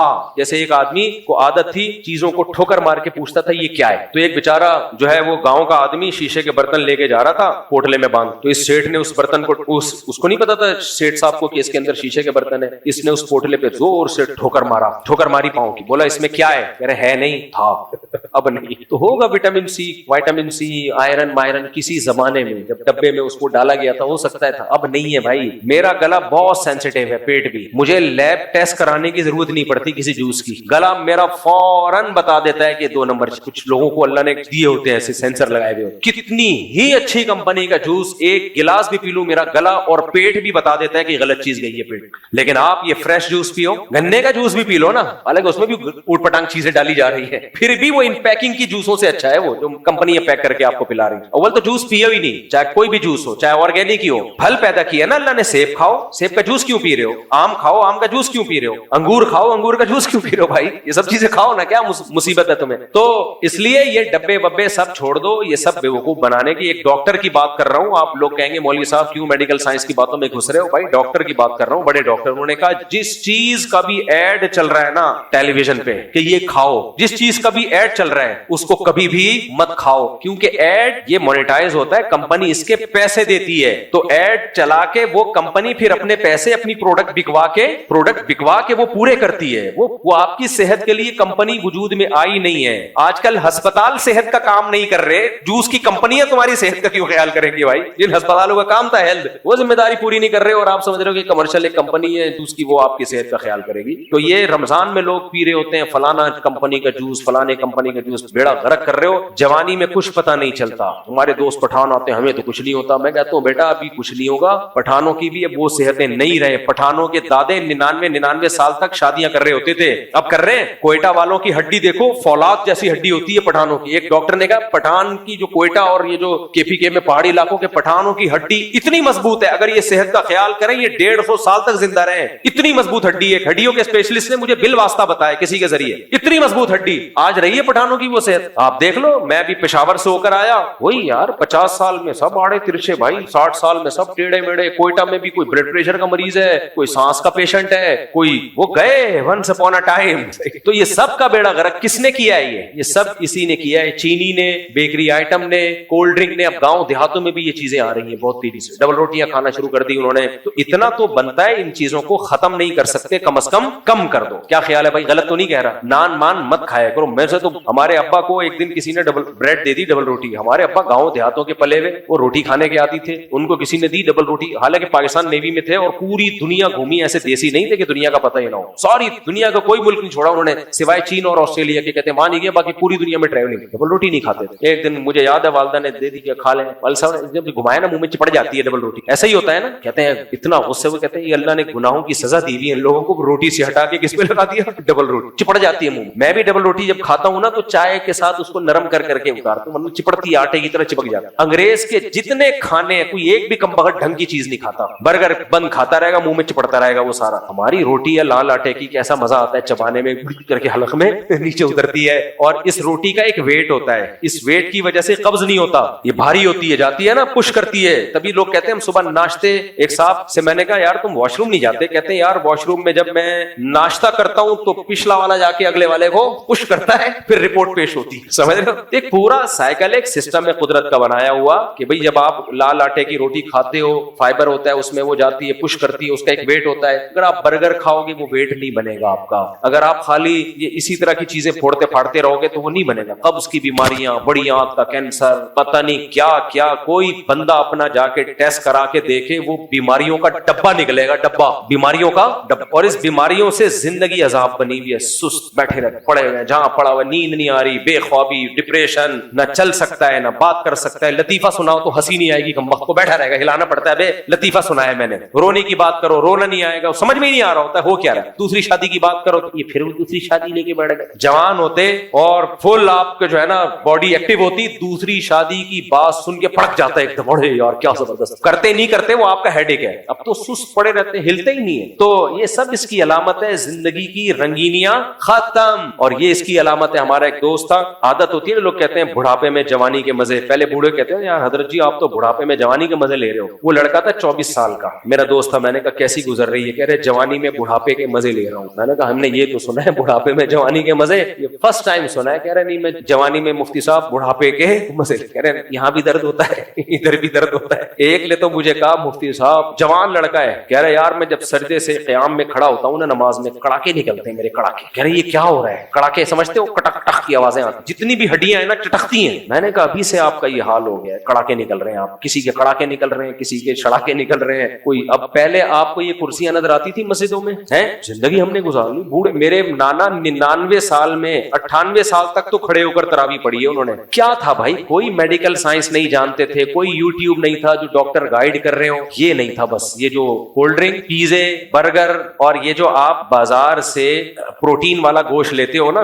جو فروزن گوشت ہوتا ہے, اس کی بھی بڑی کمپلین ہے. میں اس کی غیبت نہیں کر رہا آپ کے سامنے اس گوشت کی, میں کاروبار بند نہیں کرنا چاہتا. گوشت وہی اچھا ہوتا ہے, جاؤ ذبح کرواؤ اور لے آؤ. تازہ تازہ نہیں بولوں گا, وہ ولاگ یاد آ جاتا ہے ان لوگوں کا, نہیں جو منہ پہ لال ماسک لگا کے. اٹ از کالڈ گوشت. یہ جو فروزن گوشت ہوتا ہے پتہ نہیں کتنے کتنے مہینوں میں. بعض لوگ کہتے ہیں, میں کسی پہ الزام نہیں لگا رہا, ہو سکتا ہے کچھ لوگ کرتے ہوں کچھ نہ کرتے ہوں, لیکن بہت سی کمپنیاں اس میں انجیکشن دے دے کے اس کو سیو کرتی ہیں. کچھ ذائقے کے انجیکشن دیے جاتے ہیں مسالوں کے لیے تاکہ وہ اندر چلا جائے, اس میں کیا کیا ڈالا جا رہا ہے. میرا دوست کل آیا مچھلی لے کے, کہتے ہیں اب میں باربیکیو کروں گا مچھلی کا. میرے لیے الگ مچھلی بنائی ہے بغیر مسالے والی, حالانکہ میں مسالوں کا شوقین ہوں. کیوں؟ میرے اتنے تجربے, یہ باہر کے مسالے جب لگتے ہیں نا, اب مچھلی کھانے کا فائدہ کم ہوگا, اس مسالے کو پیٹ میں اتارنے کا نقصان بولو زیادہ ہو. میں نے کہا نہیں, مسالہ بناؤ گھر کا مسالہ, ادرک لہسن وسن جو بھی کالی مرچ والی وہ بنا لو. آپ پسا ہوا مسالہ باہر سے خرید رہے ہو نا, مجھے ایک بہت ایماندار تاجر نے بتایا ہے جو 2 نمبر ہی نہیں کرتا. اس نے بتایا کہ میں 2 نمبر ہی نہیں کرتا, لیکن کچھ 2 نمبریاں ایسی ہیں وہ کرنی پڑیں گی مجھے, اور میں بتا کے کرتا ہوں وہ, اور میں بتاتا ہوں بھائی یہ ملاوٹ اس میں ہے اور ہر جگہ ہے تاکہ میرا مال حرام نہ ہو. وہ 2 نمبر کہہ رہا ہے ہلدی کو جب ہم پیستے ہیں اس میں کلر بولو ملا. میں نہیں کہہ رہا سارے کرتے ہوں گے, ہو سکتا ہے کچھ لوگ نہ کرتے. آپ کو ہلدی چاہیے, ہلدی کی وہ لے کر آؤ, اس کو خود کوٹ لو, تھوڑا سا کمر میں درد ہوگا پھر ٹھیک ہو جائے گی. ٹھیک ہے, کالی مرچ کا پاؤڈر بھی میں نے استعمال کرنا چھوڑ دیا ہے. کچھ بھروسہ نہیں ہے بھائی ملک میں کیا ہو رہا ہے. ایک دفعہ میں جوڑیا بازار گیا تو بہت دفعہ ہوں, لیکن ایک دفعہ میں نے یہ منظر دیکھا مسالوں کے مارکیٹ میں. میں جب اندر گھسا ہوں نا, اتنے بڑے بڑے چوہے, اتنے بڑے بڑے, وہ سب چیزیں کھا کھا کے نا اتنے مشٹنڈے ہو گئے. میں ولاگ بنا سکتا تھا, لیکن میں نے کہا کسی کا کاروبار کا بیڑا غرق ہوگا. آپ کہہ سکتے ہو لوگوں کا جو بیڑا غرق ہو رہا ہے تو ایک بندہ کر رہا ہو نا, وہاں تو ماشاءاللہ ہر دوسرے تیسرا آدمی, ہر دوسرا تیسرا کی دکان کا یہی حال. ڈسپلے بڑا خوبصورت, بادام پستے, ڈسپلے پہ آپ جائیں گے نا, صاف ستھرے بادام, صاف ستھرے پستے, ایسا خوبصورت. پیچھے گودام جہاں سے یہ آ رہا ہے, میں گھسا ہوں اس گودام میں, جو منظر میں نے وہاں دیکھا ہے نا, اف, پیچھے جو گودام کی حالت تھی. اس نے کہا بھائی یہی سسٹم کیا چل رہا ہے, یہی سسٹم چل رہا ہے. پیچھے گودام, ڈسپلے پہ تو بڑا صاف ستھرا ہوتا ہے. ایک آدمی نے بتایا میں بہت بڑے ہوٹل میں گیا, اتنا صاف ستھرا ہائیجینک کھانا ان کا زبردست. کہہ رہا میں ایک دن کچن میں گیا ہوں نا, پیاز پہ جو کٹ رہے تھے لوگ پاؤں رکھ رکھ کے چل رہے تھے اس پیاز. ملازم سمجھ میں آ رہی ہے کہ نہیں آ رہی, پیاز کا ڈھیر لگا ہوا ہے تو جگہ نہیں مل رہی, اسی پہ سے چل کے چلا. اندر کچھ اور ہوتا ہے. باہر ملکوں میں تو بڑا خیال کیا جاتا ہے, سعودی عرب میں کچن میں کیمرے لگے ہوتے ہیں, محکمہ خوراک والے 24 گھنٹے بندے بٹھائے ہوئے, دیکھتے رہو کہ ہمارے ہاں ایسا کوئی سسٹم ہے بولو, کہیں کوئی کیمرہ دیکھا آپ نے؟ ہمیں تو سامنے جو نظر آ رہا ہے, مسالوں میں کیا ڈل رہا ہے کچھ پتا نہیں ہے. میں نے ایک دفعہ بیان میں کہہ دیا تھا کہ ہمارے مسالے بیرون ملک پابندی ہے ان پہ. کسی نے کہا لو, پھر کمپنیوں کے نام لیے کہ دیکھو یہ مسالہ بھی سعودی عرب میں ملتا ہے, یہ مسالہ بھی سعودی عرب میں ملتا ہے. بھائی دیکھو جب کوئی بندہ بات کرتا ہے نا, اس سے اس کا مطلب پوچھا جائے, فوراً اعتراض نہ کیا جائے. تو میں نے ان کو, مسالے ملتے ہیں انہی کمپنیوں کے, لیکن اس کا فارمولا چینج ہوتا ہے. یہاں پر جو بریانی مسالہ ہے اور ہے, سعودی عرب میں اسی کمپنی کا بریانی مسالہ بولو الگ ہو. یہاں پر جو بریانی جو نہاری مسالہ ملے گا جس کمپنی کا وہ الگ ہے. یہی جب جائے گا امریکہ میں تو چینج, وہ یہ گن افورڈ نہیں کر سکتے. تو یہ شریعت کا حکم ہے, چھوڑ دو اپنے آپ کو ان فضول چیزوں سے, بچاؤ اپنے آپ کو تاکہ ایک اچھی انسان زندگی گزارے. اللہ رسول بھی خوش ہوں گے اس سے, میرا خیال ہے. کیا خیال ہے؟ اور بے دیندار لوگوں پہ تو یہ بہت برا لگا. اللہ عمل کی توفیق.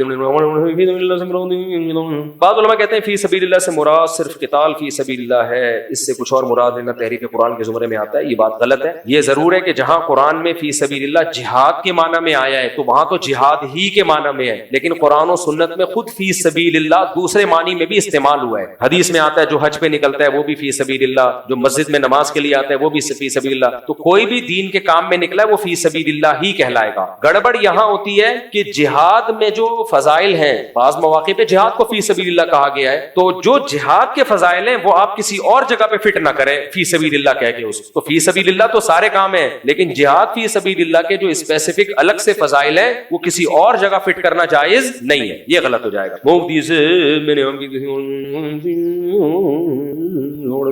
شیعہ سنی کی بات نہیں کیا، اور مجھ سے اگر کوئی شخص ارے حیا کے خلاف مسئلے نہ پوچھا کرو.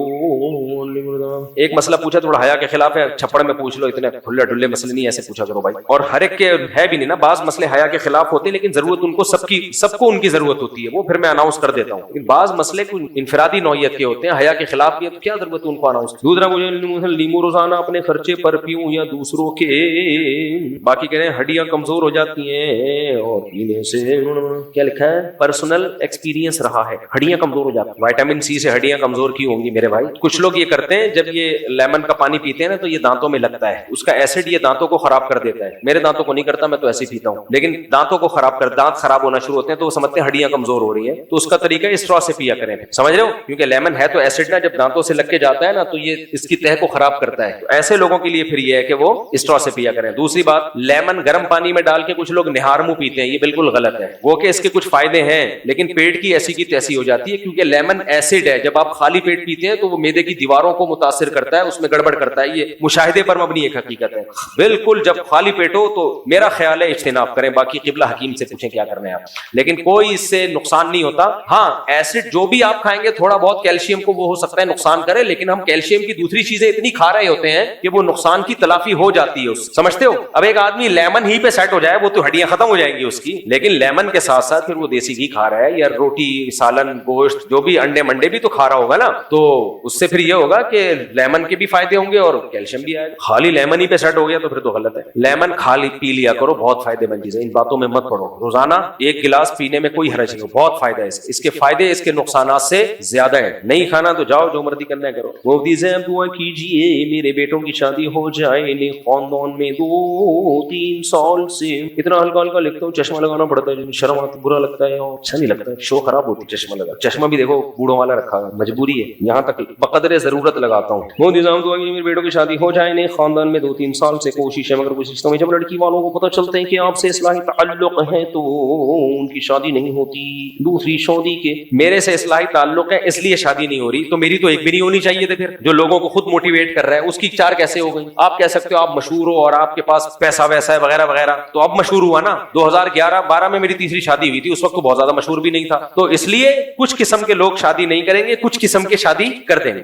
تلاش کرتے رہو، ایک نہ ایک دن ہو جائے گا. کمارا کوئی نہیں مرتا، یہ ذہن میں رکھو. کمارا جو مر رہا ہے وہ اپنی حماقت سے کمارا رہنے کی وجہ سے مرتا ہے. اللہ تعالیٰ یہ بیسک ضرورتیں انسان کی پوری کرتے ہیں. حدیث میں آتا ہے 3 لوگوں کی اللہ نے مدد کا وعدہ کیا ہے، اس میں ایک وہ شخص ہے جو نکاح کرنا چاہتا ہو، تو اگر وہ سیریس ہے نا اس میں اللہ اس کا انتظام کرے گا. میں نے ایسے لوگوں کی شادی ہوتے دیکھی ہے جن کی کوئی امکان ہی نہیں تھا. سرے سے مایوس ہو کے میرے پاس آئے تھے، میں نے کہا یار آپ کوشش کاروبار کی بھی کوشش کرو، رشتے بھی تلاش کرتے رہو، اللہ نے چاہا ہو جائے گی. آج ہو بھی گئی، ان کی اولاد بھی ہے. یہ ایسا کام ہے اللہ کی مدد کے بغیر ہوتا نہیں. موجودہ میرے ابو اور میرے سوسر شادی نہیں کروا رہے، میرا نکاح ہو گیا ہے پر رخصتی نہیں کر رہے اور شادی کا پورا خرچہ میں اٹھا رہا ہوں، کچھ بتا دیں کیا کروں.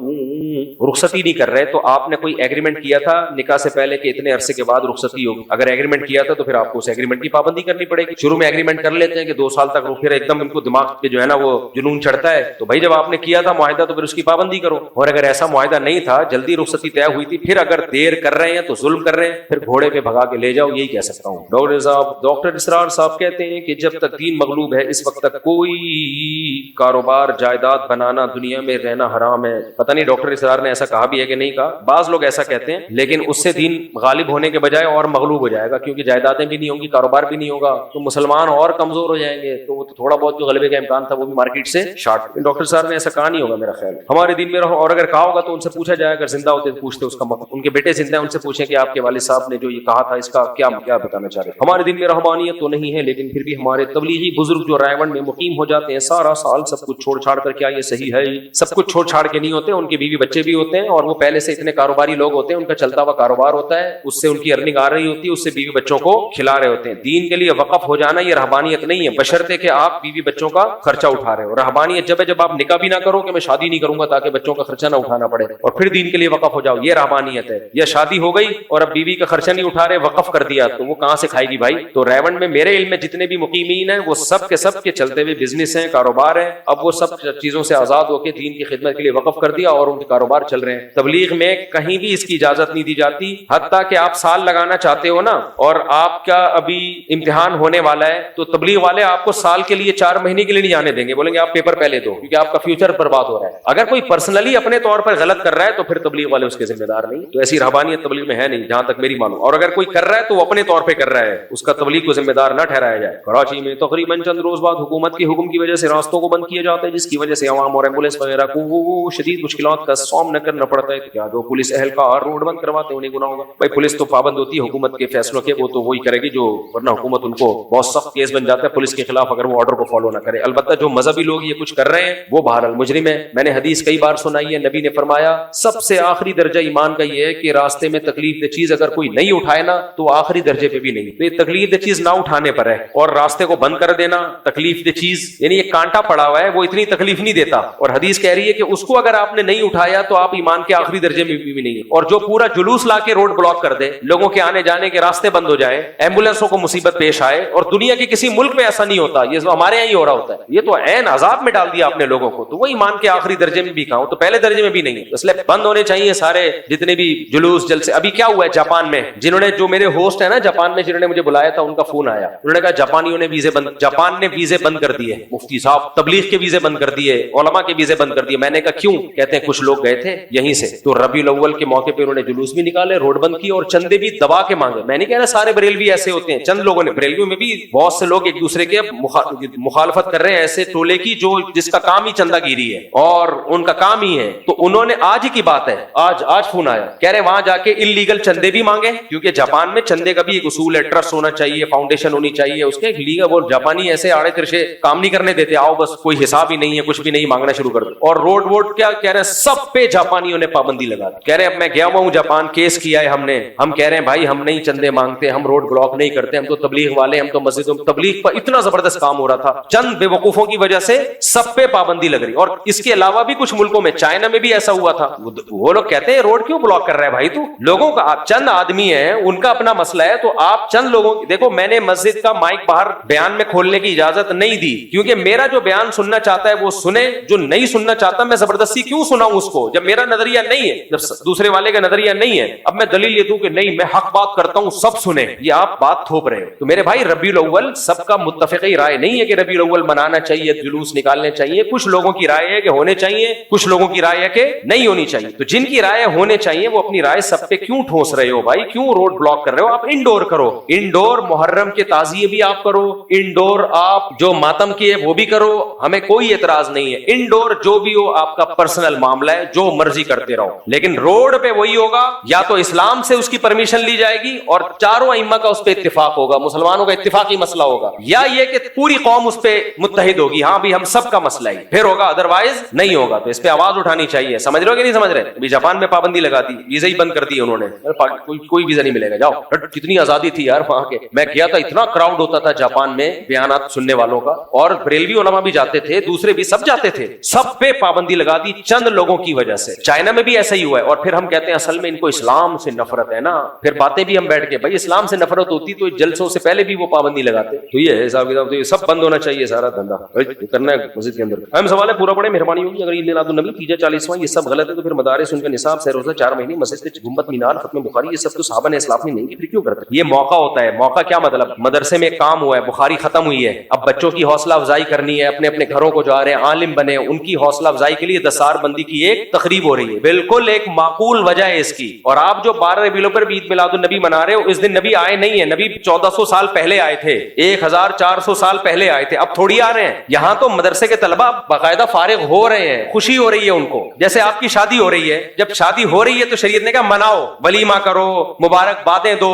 اب جب شادی کو 31 دسمبر کو آپ کی شادی ہوئی تھی, آپ ولیمہ بھی کریں, آپ سیلیبریٹ بھی کریں, آپ لوگوں کو جمع بھی کریں, تمبو بھی لگائیں, دیگیں بھی پکائیں, بانٹیں بھی, کیونکہ ہو رہی ہے, خوشی کا موقع. لیکن آپ اگلے سال 31 دسمبر کو دوبارہ تمبو لگا رہے ہو کہ پچھلے سال 31 دسمبر کو میری شادی ہوئی تھی, اب میں دوبارہ تمبو لگا رہا ہوں. تو لوگ کہیں گے بھائی صاحب وہ 1 سال ہو گیا, اب کوئی اس کی مارکیٹ میں کوئی نیا مال آیا ہے, بچہ پیدا ہوا ہے, اس کی کوئی آؤٹ پٹ ہے, تو جس دن بچہ پیدا پیدا ہوگا تو پھر آپ عقیقہ بھی کرو, 2 بکرے کاٹو. لیکن بچہ جب پیدا ہوا 1 جنوری کو پیدا ہوا, اگلے سال پھر 1 جنوری کو آپ بکرے کاٹ رہے ہو, پھر اس سے اگلے سال 1 جنوری کو کاٹ رہے ہو, تو شریعت کہے گی جب پیدا ہوا تھا وہ موقع تھا, بکرا بھی کاٹو, کھلاؤ بھی, سیلیبریٹ بھی کرو, تقریب بھی کرو, ایونٹ بھی کرو. سمجھ میں آتا ہے. اب ہر سال اسی دن کرنا یہ تو اس کی کوئی سینس نہیں بنتی ہے. تو مدرسوں میں جو ختم بخاری ہوتا ہے وہ اس ٹائم پہ ہوتا ہے جب بخاری ختم ہوتی ہے. یہ نہیں ہوتا کہ بخاری ختم ہوئی 1 محرم کو, پھر اگلے سال 1 محرم کو, پھر اگلے سال 1 محرم کو. ایسا نہیں ہوتا. سمجھ میں آ رہی ہے بات کہ نہیں آ رہی ہے؟ اور باقی تبلیغی جماعت میں جو ایک ریونڈ کا اجتماع ہوتا ہے, یہ تو بھائی ایک ضرورت ہے لوگوں کی, کیونکہ شریعت میں تبلیغ فرض ہے. اس کا کوئی متعین طریقہ اسلام نے نہیں بتایا اور ہم پہ چھوڑ دیا کہ جس زمانے میں جو طریقہ سوٹیبل لگے اس طریقے کو اختیار کیا جائے. تو اہل اللہ کو, بزرگوں کو یہ طریقہ سوٹیبل لگا کہ اس طریقے سے لوگوں کو مسجدوں میں لے جایا جائے, ٹائم لگایا جائے, تو اس سے لوگوں کو فائدہ ہوگا. تبھی وہ اس کو نہ سنت کہتے ہیں, اور اگر وہ یہ سمجھیں گے اس طریقے میں نقصان ہو رہا ہے تو چھوڑ بھی دیں گے. لیکن چونکہ نقصان ہو نہیں رہا, فائدہ ہو رہا ہے, اس لیے پکڑا ہوا انہوں نے. اور رائیونڈ بھی کوئی جگہ خاص نہیں ہے, رائیونڈ میں جگہ لی ہوئی ہے. اگر ان کو یہ لگا کہ رائیونڈ کی بجائے فلانی جگہ زیادہ بہتر ہے تو وہاں شفٹ ہو جائیں گے. اگر ان کو یہ لگا کہ یہ اس تاریخ کو جو ہم اجتماع کر رہے ہیں اکثر یہ اکتوبر نومبر میں ہوتا ہے, اس کے بجائے جون میں ہونا چاہیے تو جون میں شفٹ کر دیں گے. کوئی اسپیسیفک ڈیٹ تھوڑی ہے ان کی. سمجھ میں آ رہی ہے بات کہ نہیں آ رہی؟ اسی طرح مدرسوں کا جو نصاب ہے, صحابہ کے دور میں تو لوگ نبی سے سیکھتے تھے, اس کے بعد جب عربی گرامر اور فقہ اور یہ مدون ہوا تو ایک اس کو اسٹرکچر دینا پڑا کہ اس اسٹرکچر, یہ پیریڈ ہوں گے, یہ ٹائم ہوگا, یہ 8 سال کا نصاب ہوگا. یہ سب آسانی کے لیے. آپ کے پاس تو یہ جو آپ ربیع الاول میں کر رہے ہو اس کی کوئی دلیل نہیں ہے اس کے جائز ہونے کی. تو اس کو بخاری کے ختم بخاری, اور یہ جو مسجدوں کے گنبد ہیں کہتے ہیں یہ بھی بدعت ہیں. یہ تو تابعین کے دور سے چلے آ رہے ہیں. تابعین کے دور سے ایک شعار بن چکا ہے اسلامی کہ گنبد دیکھ کے پتہ چل جاتا ہے کہ یہ کیا ہے مسجد. کوئی نہ بنائے گنبد تو کوئی حرج نہیں, بنا لے تو بھی ٹھیک ہے, نہ بنائے تو بھی ٹھیک ہے. اس سے ربیع الاول سے کیا تعلق ہے بھائی؟ ہر ایک کے گھر بنانے کا ایک طریقہ ہوتا ہے. ڈیفینس میں الگ اسٹائل ہے, اورنگی ٹاؤن میں الگ اسٹائل ہے, امریکہ میں الگ اسٹائل ہے. تو اسی طرح مسجدوں کو بھی ایک الگ رواج ہے کہ بھائی مینار ہوگا, اس سے پتہ چل جائے گا کہ یہ کیا ہے, مسجد ہے. پہلے یہ مینار بنا کرتے تھے مؤذن کے لیے, اوپر چڑھ کے اذان دیا کریں گے تاکہ سب جگہ آواز جائے گی. اب وہ ایک علامتی طور پہ باقی رہ گیا ہے. اذان اقامت جو اسپیکر پہ ہوتی ہے, تبھی علماء کہتے ہیں مینار ہو تو بھی ٹھیک ہے, مینار نہ ہو تو بھی ٹھیک ہے. اس کا ربیع الاول کے جلسوں سے کیا تعلق؟ یہ ایسے ہی ہے, کوئی اس کی حقیقت نہیں ہے. اگر یہ بدعت نہیں ہے تو پھر بدعت ہے کیا؟ ہمارا یہ سوال. بدعتی سے نا الزامی جواب پوچھا کریں, اسے کہیں پھر یہ جو حدیث میں آتا ہے جو ہمارے دین میں کوئی نئی چیز ایجاد کرے وہ بدعت ہے, تو اس سے کیا مراد ہے؟ کیا اس سے یہ مراد ہے چرس پینا, ہیروئن پینا؟ وہ دین میں ایجاد تھوڑی ہے, وہ تو ویسے ہی حرام ہے نا. دین میں ایجاد کا مطلب دین نے ذمہ داری نہیں لی اور آپ نے اس کو ایجاد کر کے کس کے کھاتے میں ڈال دیا؟ اسلام کے کھاتے میں ڈال دیا. یہ ہے بدعت. دیکھو غالباً عبداللہ بن مسعود تھے یا حضرت عباس تھے یا عبداللہ بن عباس, 3 صحابی میں سے ایک تھے. مجھے کیونکہ 20 سال ہو گئے یہ واقعہ پڑے ہوئے تو مجھے ہو سکتا ہے صحابی کا نام لینے میں غلطی ہو رہی. انہوں نے مسجد میں لوگوں کو ذکر کرتے ہوئے دیکھا, اجتماعی, نابینا ہو گئے تھے آخری عمر میں. حضرت عباس رضی اللہ تعالیٰ عنہ تھے یا عبداللہ بن عباس, دونوں میں سے کوئی ہے. غالباً عبداللہ بن عباس تھے, میں صحیح پہنچا ہوں کیونکہ آخری عمر میں وہ نابینا ہوئے تھے اور حضرت عباس تو عمر میں بھی زیادہ تھے. عبداللہ بن عباس نے دیکھا ہے نا آخری زمانہ. تو عبداللہ ابن عباس نے جب دیکھا نا اجتماعی حلقے لگا کے لوگ ذکر کر رہے ہیں, غالباً روایت میں آتا ہے آپ نے کہا کہ پتھر مار کے ان کو باہر نکالا. کیوں؟ نبی صلی اللہ علیہ وسلم کے دور میں اس طرح نہیں ہوتا. اس لیے علماء نے لکھا ہے ذکر کے لیے تداعی کا مطلب لوگوں کو جمع کر کے اجتماعی ہیئت پہ ذکر کرنا, یہ جائز نہیں ہے. ایک ہوتا ہے لوگ بیٹھے ہوئے ہیں ان کو ذکر پہ لگا دینا, یہ اتفاقی اجتماع ہے, یہ جائز ہے. جیسے آپ لوگ آئے ہوئے ہو, اب مجھے لگا کہ یار ان کو یہ بیان اتنا عرصے سے سن رہے ہیں, ذکر کرنے کی, کمبختوں کہنے والا تھا لیکن مناسب نہیں ہے, ان کو ذکر کرنے کی عادت نہیں ہے, صرف شادیاں سنتے رہتے ہیں, پراٹھوں کی باتیں سنتے رہتے ہیں, پیزے برگر کولڈ ڈرنک سنتے رہتے ہیں, چھوڑیں گے پھر بھی نہیں. تو ان کو کچھ اللہ اللہ سکھاؤ تو میں آپ سب کو لگا دوں بھائی چلو 100 دفعہ لا الہ الا اللہ پڑھو. یہ اجتماعی ذکر نہیں کہلائے گا, اس لیے کہ اجتماع تو آلریڈی ہوا ہے. ان سب کو ہم نے تعلیم کے لیے ذکر پہ لگا دیا. ایک یہ ہوتا ہے کہ میں بولوں آج اتوار کا بیان نہیں ہوگا, تمام احباب سے گزارش ہے آج جامع مسجد الفلاحیہ میں عشاء کی نماز کے بعد اجتماعی ذکر کی محفل لگے گی, تمام حضرات تشریف لائیں, بہت فائدہ ہوگا. یہ بدعت ہے کیونکہ اجتماعی عبادت جو شریعت نے بتائی ہے وہی کر سکتے ہو. فجر کی 2 سنتیں انفرادی ہیں, اجتماعی پڑھ سکتے ہو نہیں, پڑھو گے تو کیا بن جائے گی؟ بدعت. کیونکہ 2 فرض اجتماعی ہوں گے, 2 سنت نہیں. ظہر کی 4 سنت انفرادی, فرض کیا ہے؟ اجتماعی. تو عبادت میں اپنی طرف سے آپ اجتماع ایڈ نہیں کر سکتے. تہجد کے لیے اجتماع بھی جائز نہیں ہے. میں الفلاحیہ مسجد میں رات کو 4 بجے تہجد ہوگی, تمام محلہ اور جتنے بھی لوگ ہیں ان سے گزارش ہے تشریف لے آئیں, سارے محلے والے آ رہے ہیں. بھائی بدعت ہے. صرف رمضان میں تراویح کے لیے اجتماع ہو سکتا ہے, اس کے علاوہ اجتماع نہیں ہو سکتا. ہاں اتفاقی اجتماع ہو جائے, میں تہجد پڑھ رہا ہوں, آپ آئے, آپ نے کہا چلو میں بھی نیت باندھ لوں, یہ ٹھیک ہے. صحابہ میں ایسا ہی ہوتا تھا, نبی صلی اللہ علیہ وسلم تہجد پڑھ رہے ہوتے تھے, صحابہ بھی آپ کے پیچھے آ کے نیت باندھ لیتے تھے. تداعی سمجھتے ہو لوگوں کو جمع کر کے بلانا. تو عبداللہ بن عباس نے کیا دیکھا, اجتماعی ذکر کی محفل ملے اتنا غضبناک ہوئے. اب ہمارے بریلوی بھائیوں سے میں پوچھتا ہوں, یہ حدیث تو آپ بھی صحیح مانتے ہو, اس کو میں کسی وقت موقع ملا تو ریفرنس کے ساتھ انشاءاللہ اس کو پیش کر دوں گا. تو وہ تو ذکر کر رہے تھے نا. اب کوئی ان سے کہتا کہ اس کی ممانعت کی دلیل بتاؤ, کہاں لکھا ہے کہ یہ اجتماعی ذکر ناجائز ہے؟ یہی کہا جائے گا بھائی عبداللہ بن عباس یہ دیکھ رہے ہیں کہ کہاں لکھا ہے کہ یہ جائز ہے. نبی نے نہیں کیا, صحابہ نے یہ اجتماعی ذکر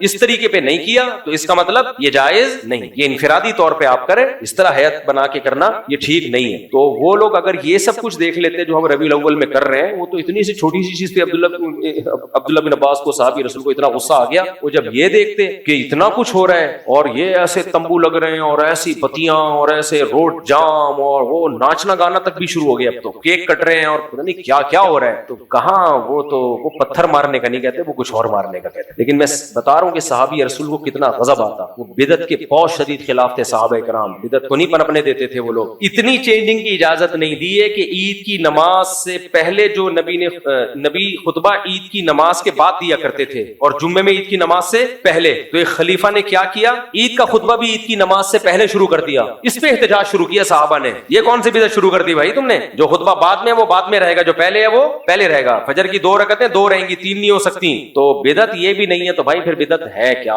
واٹ از بدعت؟